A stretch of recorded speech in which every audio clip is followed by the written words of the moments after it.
Di saat hati sedang galau, pada siapa mengadu?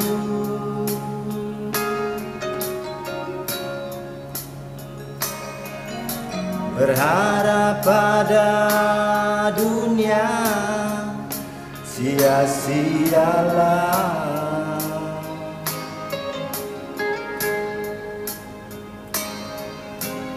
Hanya pada Yesus ada jawaban.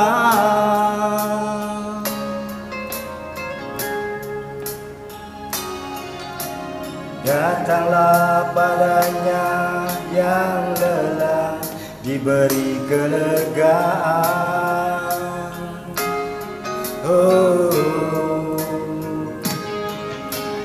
Di saat badai ombak menderu, pada siapa berteduh?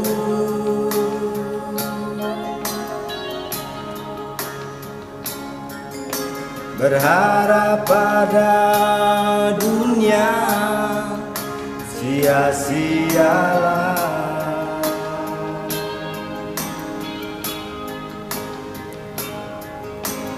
Hanya pada Yesus ada pertolongan.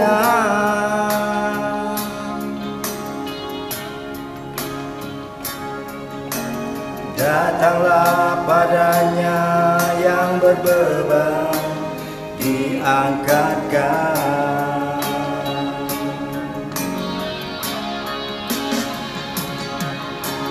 Siang malam matanya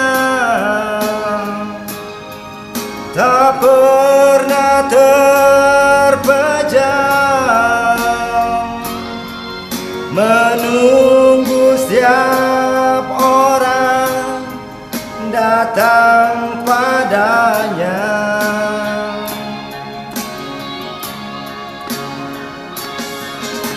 Siang malam tangannya selalu terbuka, menanti setiap orang menghampirinya. Tak henti-henti dia menunggu, tak henti-henti dia menanti. Datanglah padanya selama masih diberi waktu.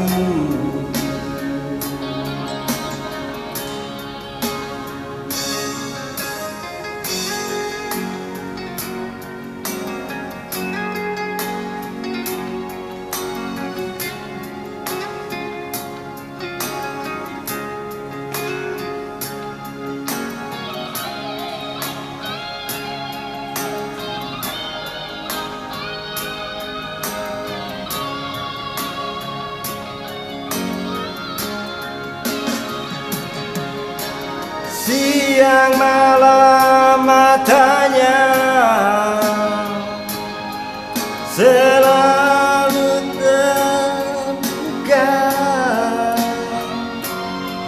menunggu setiap orang datang padanya.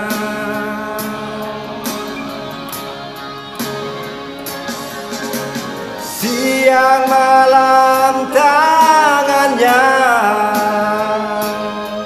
selalu terbuka, menanti setiap orang menghampirinya. Tak henti-henti dia menunggu, tak henti-henti dia menanti. Datanglah padanya selama masih diberi waktu.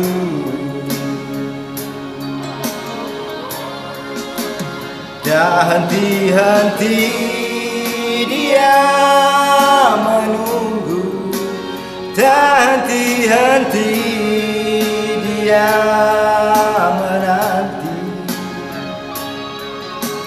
Datanglah padanya selama masih diberi waktu.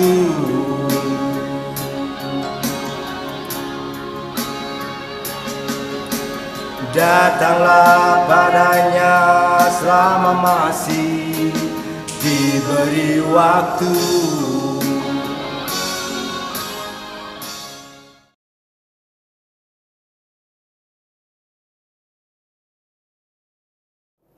Salam sehat, salam sukacita, salam sejahtera bagi seluruh jemaat GPIB Benowo Surabaya. Saat ini kita akan melaksanakan membaca merenungkan dalam firman Tuhan di ibadah tutup tahun pelayanan. Saya di sini, Bapak Ibu di rumah-rumah, dan kita juga tadi diizinkan untuk mendengarkan kesaksian yang pertama dari keluarga Kambe, lagu yang sangat memberkati, judulnya Datanglah Kepadanya. Dan nanti setelah saya menyampaikan firman Tuhan, kita akan mendengarkan kesaksian pujian duet dari Ibu Rusma dan Ibu Eti, judulnya Yesus Jurumudiku. Nah, Ibu Bapak Saudara-saudara yang dikasihi Tuhan, mari kita siapkan bacaan firman Tuhan pada saat ini dari Injil Matius pasalnya yang ke-9 ayat 9 sampai yang ke-13. Injil Matius pasalnya yang ke-9 ayat 9 sampai yang ke-13. Kalau kita sudah menemukan bahan bacaan firman Tuhan, mari kita sama-sama merendahkan hati dan diri di hadapan Tuhan, kita berdoa. Bapa di sorga, dalam Yesus Tuhan kami, saat ini kami datang bersahati kepada Tuhan, karena Tuhan yang punya kehidupan dan kami semua berasal dari Tuhan. Izinkan kami semua mendengarkan sabda-Mu sebagai orang yang menyerahkan diri, supaya melalui sabda-Mu itu kami diingatkan, ditegur, dibimbing, disertai, bahkan merubah diri.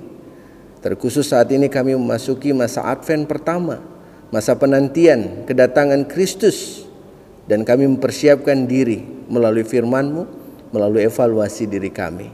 Roh Allah bekerja supaya ketika hamba bersama seluruh jemaat-Mu membaca, mendengar, dan merenungkan firman-Mu, kuasa Roh Kudus memimpin menyertai kami. Berfirmanlah ya Tuhan, kami siap untuk mendengar. Dalam nama Tuhan Yesus kami sudah berdoa. Amin. Iya, Bapak Ibu yang Tuhan Yesus kasih, saya undang kita bangkit berdiri untuk mendengar firman Tuhan berdasarkan bacaan Alkitab dari Matius pasal 9 ayat 9 sampai ke-13 yang menyatakan, Matius pemungut cukai mengikut Yesus. Setelah Yesus pergi dari situ, ia melihat seorang yang bernama Matius duduk di rumah cukai. Lalu ia berkata kepadanya, ikutlah aku. Maka berdirilah Matius lalu mengikut dia.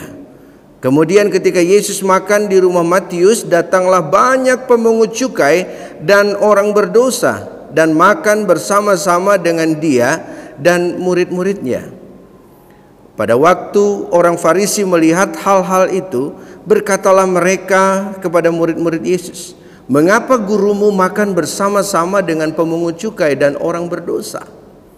Yesus mendengarnya dan berkata, bukan orang sehat yang memerlukan tabib, tetapi orang sakit. Jadi pergilah dan pelajarilah arti firman ini. Yang kukehendaki ialah belas kasihan dan bukan persembahan, karena aku datang bukan untuk memanggil orang benar, melainkan orang berdosa. Demikianlah pembacaan Alkitab. Berbahagialah semua orang yang mendengar firman Tuhan dan melakukannya. Terpujilah Tuhan Yesus. Maranatha. Silakan duduk.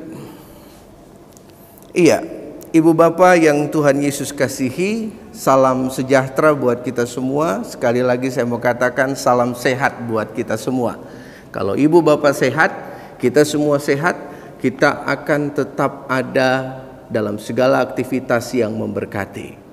Nah, Bapak Ibu yang Tuhan Yesus kasihi, saat ini kita memasuki masa Advent.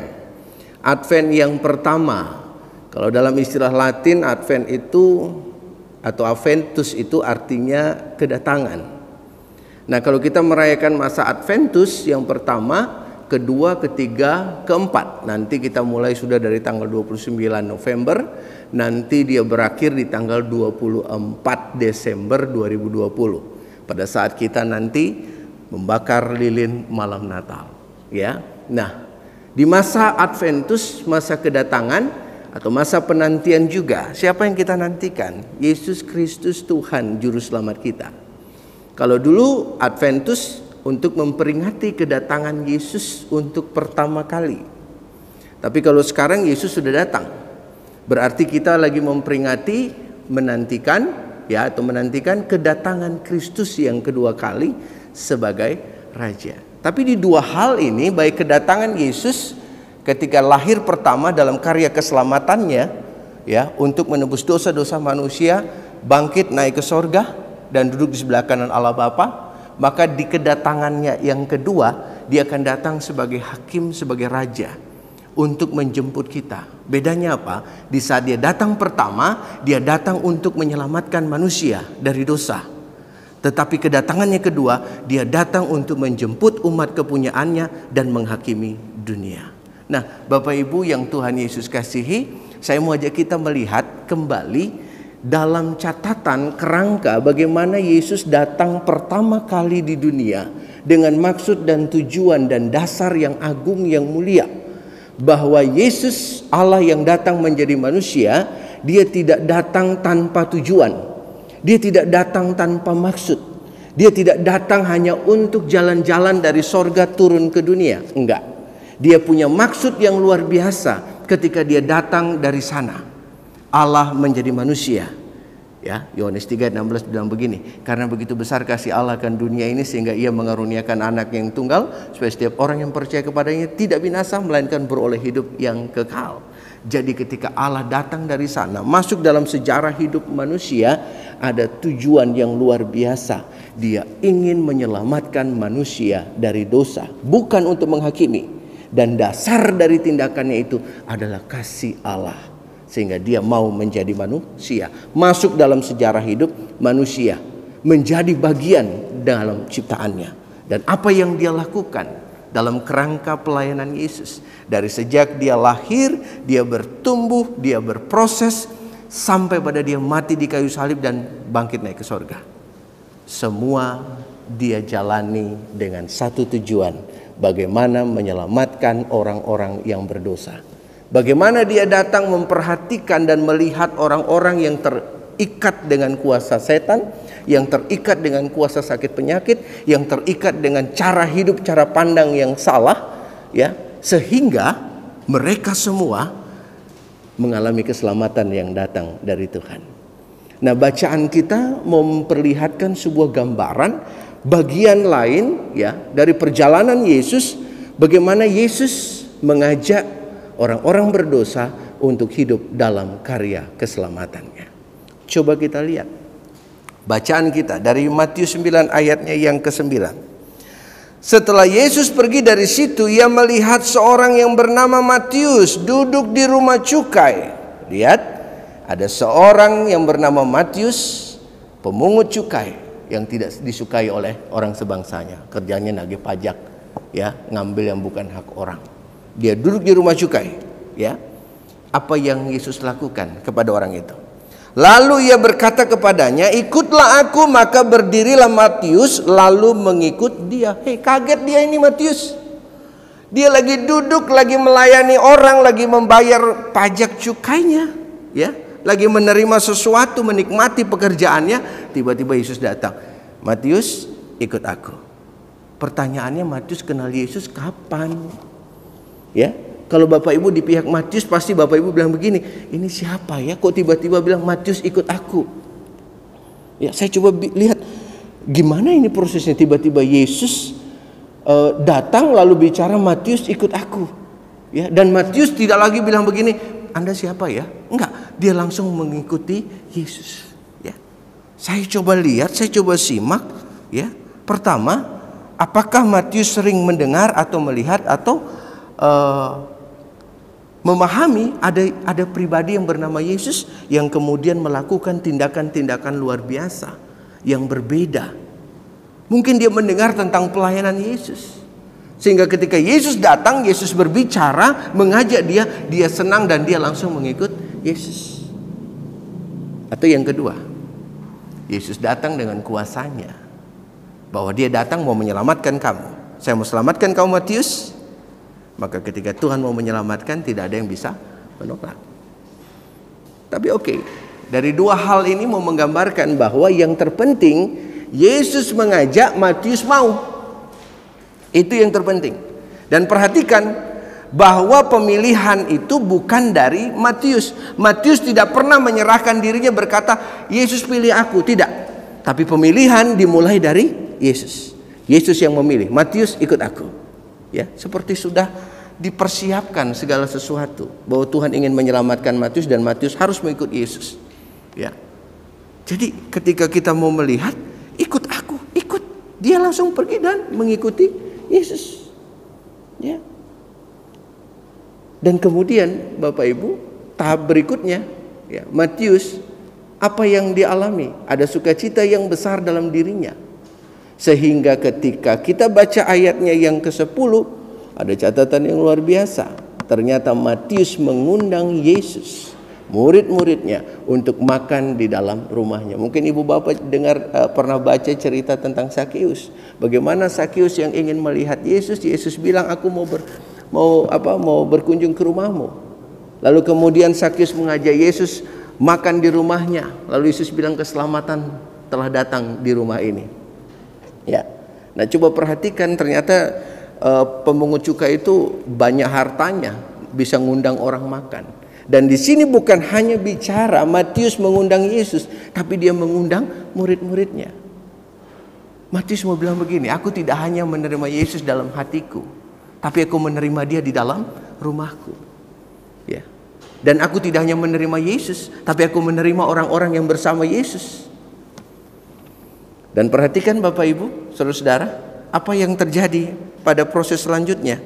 Ternyata bukan hanya Yesus dan juga murid-murid yang diundang. Dan dikatakan Bapak Ibu pada ayat 10, kemudian ketika Yesus makan di rumah Matius, datanglah banyak pemungut cukai dan orang-orang berdosa dan makan bersama-sama dengan dia dan murid-muridnya. Ternyata bukan hanya Yesus dan murid-muridnya, dia panggil teman-teman pemungut cukainya, orang-orang berdosa, untuk datang berkumpul bersama di dalam rumahnya. Matius mau bilang begini, jangan hanya saya saja yang diselamatkan, tapi selamatkan juga rekan-rekan saya, saudara-saudara saya, orang-orang yang berdosa. Apa Yesus menolak? Enggak, dia duduk makan bersama di situ. Ya, dia duduk makan bersama. Bayangkan, lihat perspektif bahwa Yesus menyelamatkan seorang yang bernama Matius, tetapi Matius membawa banyak orang untuk diselamatkan Yesus. Ya, lihat Bapak Ibu, perkembangan yang luar biasa.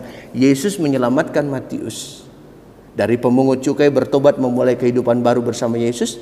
Matius mengajak teman-temannya pemungut cukai dan juga orang berdosa lainnya datang kepada Yesus duduk makan. Yesus menolak? Tidak. Justru itulah tujuan Yesus datang kepada orang yang berdosa.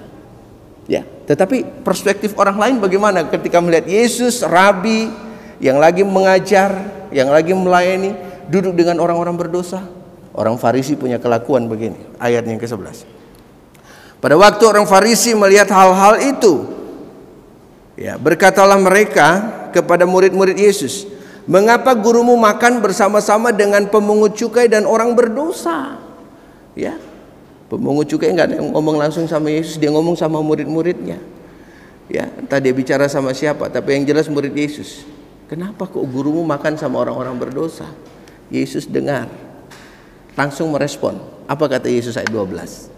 Yesus mendengarnya dan berkata, bukan orang sehat yang memerlukan tabib, tetapi orang sakit maksud saya.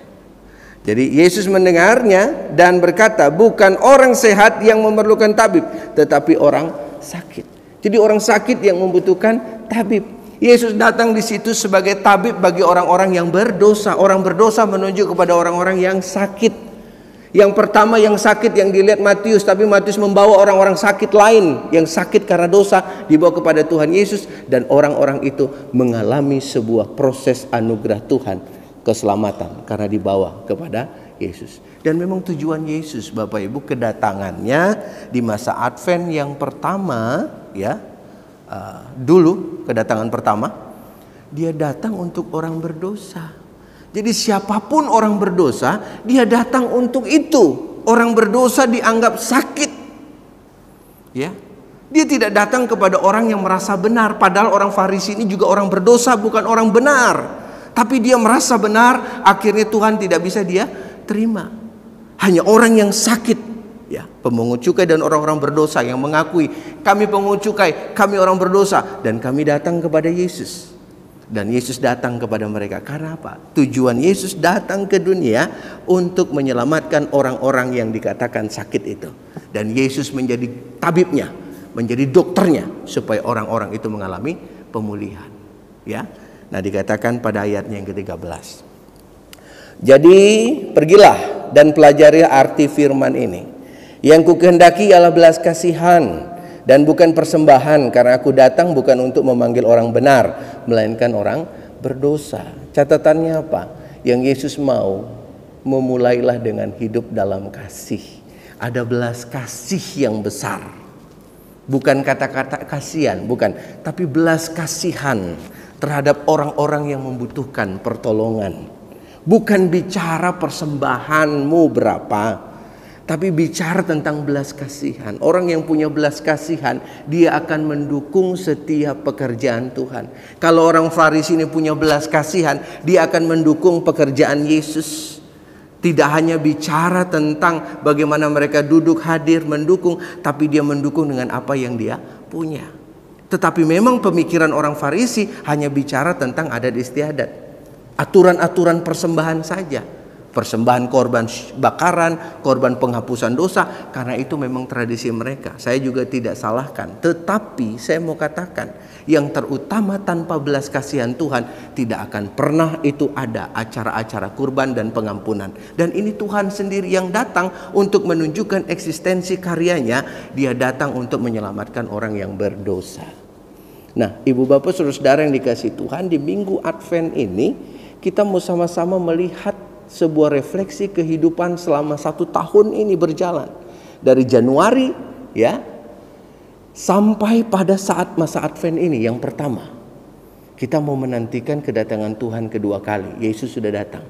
Ya, Yesus sangat terbuka dengan kita semua supaya kita menerima kasih dan pengampunannya. Supaya kita menerima anugerah-anugerah keselamatannya. Kalau Yesus datang begini, Pak, ikut aku. Kira-kira kita bilang bagaimana? Ikut nggak? Ikut. Atau dia bilang ini, Jeff bertobat, baik, saya bertobat. Atau Jeff bertobat, tunggu dulu, nanti dulu. Belum, ini masih Advent pertama. Belum Advent kedua, ketiga, nanti Advent keempat baru saya bertobat. Jangan. Ketika Tuhan bilang, ayo bertobat, kembali. Lebih baik kembali. Jangan kita keraskan hati kita. Coba kita evaluasi diri di masa Advent pertama, ditutup tahun pelayanan ini. Evaluasi diri kita secara pribadi, secara bersama keluarga. Nanti setelah ibadah, coba duduk bersama, bicara dengan suamimu, bicara dengan istrimu, bicara dengan anak-anakmu. Apa yang sudah kita lakukan dalam satu waktu ini, dalam 1 tahun ini, ya, sampai di penghujung pelayanan ini, ya, ibadah keluarga, tutup tahun pelayanan.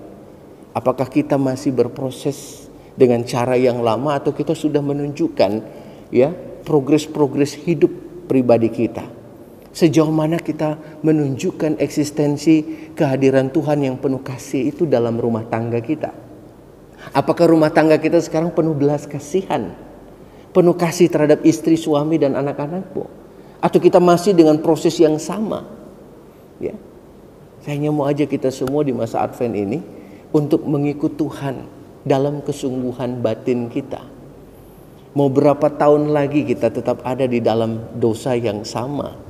Mau berapa lama lagi kita terus melakukan kesalahan demi kesalahan? Tinggalkan, lupakan semua prosesmu yang lalu, serahkan kepada Tuhan dan katakan, Tuhan, kalau saya Matius, saya pemungut cukai, saya yang mau datang, Tuhan tolong bawa saya dan selamatkan saya. Dan ingat, tidak hanya Anda yang mau diselamatkan, belajar juga untuk meminta kepada Tuhan kasih karunia supaya membawa banyak orang itu kembali, supaya orang juga diselamatkan. Sorga itu masih banyak tempat kosong, Bapak Ibu. Berusahalah untuk datang membawa banyak jiwa-jiwa kepada Tuhan dalam kuasa pimpinan Roh Kudus. Karena sorga masih banyak kosong, Tuhan kasih sorga itu luar biasa besar. Dan kemudian tempat banyak disiapkan. Kan Yohanes bilang, aku pergi menyiapkan tempat bagimu. Nah, kan betul berarti Tuhan siapkan tempat. Dan tempat itu luar biasa untuk Bapak Ibu. Kalau tempat itu masih ada, masih banyak yang kosong. Maka mari, kalau kita jadi Matius yang diselamatkan Tuhan, tolong ajak rekan-rekan kita semua datang kepada Tuhan. Kalau kita kumpulan orang berdosa, akuilah bahwa kita orang berdosa. Jangan kita katakan kita orang benar. Kalau Anda mengatakan diri Anda orang benar, Anda adalah barisan dalam kumpulan orang Farisi.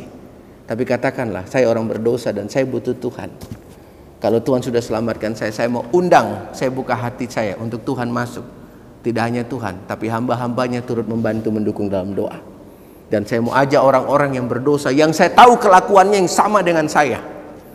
Matius begitu kan, dia tahu temannya punya kelakuan pungut cukai, dia ajak semuanya. Bahkan orang-orang berdosa dia ajak semua. Dan ketika saya tahu kelakuan teman saya, apapun kelakuannya dia, ajak dia kembali dan menerima kasih karunia Tuhan. Ajak dia kembali supaya menerima pengampunan dari Tuhan. Supaya mereka juga menerima anugerah dari Tuhan. Jangan hanya saya dan saudara saja yang menerima keselamatan, tetapi bawalah banyak orang supaya mereka juga menerima kasih karunia Allah dalam hidup mereka. Mari kita mempersiapkan diri merenungkan di masa Advent pertama ini. Segala pergumulan, segala kelemahan kita, segala dosa dan kesalahan kita bawa di bawah kaki Tuhan. Supaya dalam proses-proses selanjutnya kita sungguh-sungguh memuliakan Tuhan. Saya percaya bahwa tidak ada yang sia-sia dari kedatangan Tuhan. Selalu ada dampak yang luar biasa. Dan peganglah Yesus sebagai jurumudi dalam hidupmu. Tuhan Yesus memberkati saudara-saudara. Amin.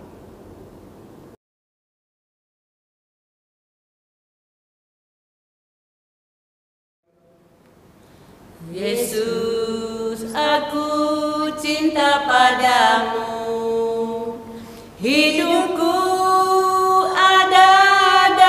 tanganmu, ku selalu meminta, ku selalu berdoa, Engkau menjawab doaku.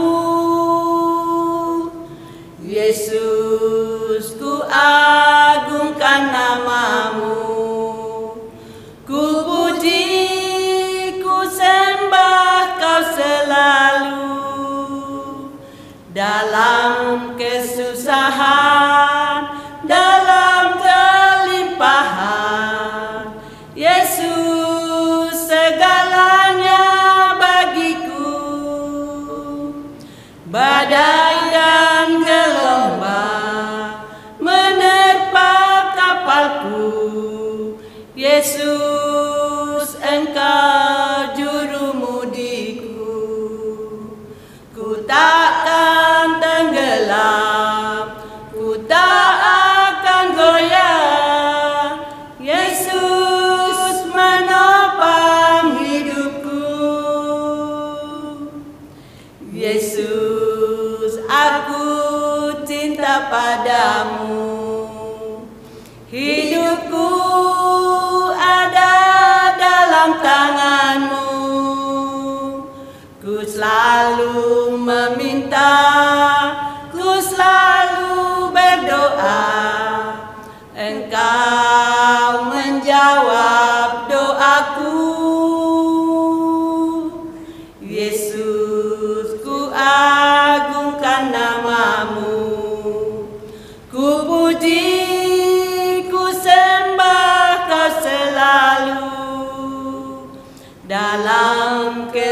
kesusahan dalam kelimpahan.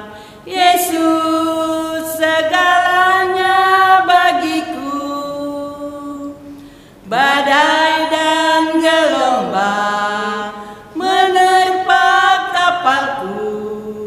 Yesus, Engkau juru mudiku. Ku takkan tenggelam, ku tak akan goyah. Yesus menopang hidupku. Ku takkan tenggelam, ku tak akan goyah.